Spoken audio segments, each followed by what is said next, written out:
সীমান্তে দিল্লির এককের পর এক উস্কানিতে বাড়ছে উদ্বেগ।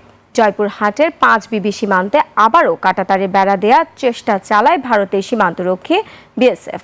তবে বিজিবি সেই তৎপরতা রুখে দেয়। সাতক্ষীরার বসন্তপুর সীমান্তে গুলি ছুড়েছে বিএসএফ। আহত হয়েছে 2 বাংলাদেশি। বেনাপোলে সীমান্ত হত্যা ও পুশিনের প্রতিবাদে ভারতকে আন্তর্জাতিক আদালতে নেয়ার দাবি জানিয়েছেন এনসিপির মুখ্য সমন্বয়ক নাসিরউদ্দিন পাটোয়ারি। প্রতিনিধিদের তথ্যচিত্রে সুমন সিদ্দিকের রিপোর্ট।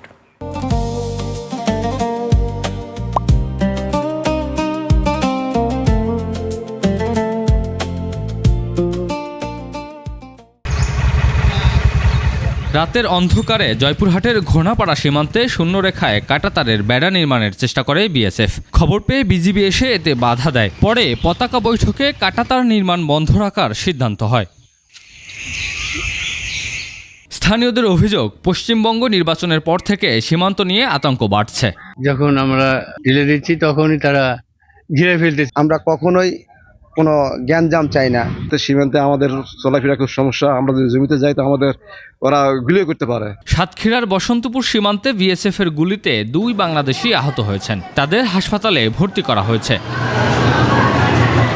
বেনাপোল সীমান্তের শূন্যরেখায় ঠেলে পাঠানো নারী শিশু সহ 10 জনকে ফিরিয়ে নিয়েছে বিএসএফ। এদিকে বেনাপোল সীমান্ত এলাকায় পরিদর্শন করেছেন এনসিপির মুখ্য সমন্বয়ক নাসিরউদ্দিন পাটোয়ারি। সে সময় বিজিবিকে আরও শক্তিশালী করার দাবি জানান তিনি। আমাদের বাংলাদেশের বিজিবিকে শক্তিশালী করতে হবে। সীমান্তে এসব ঘটনায় উদ্বেগ বাড়ছে স্থানীয়দের মধ্যে। সুমন সিদ্দিকী বাবু, 21 টেলিভিশন।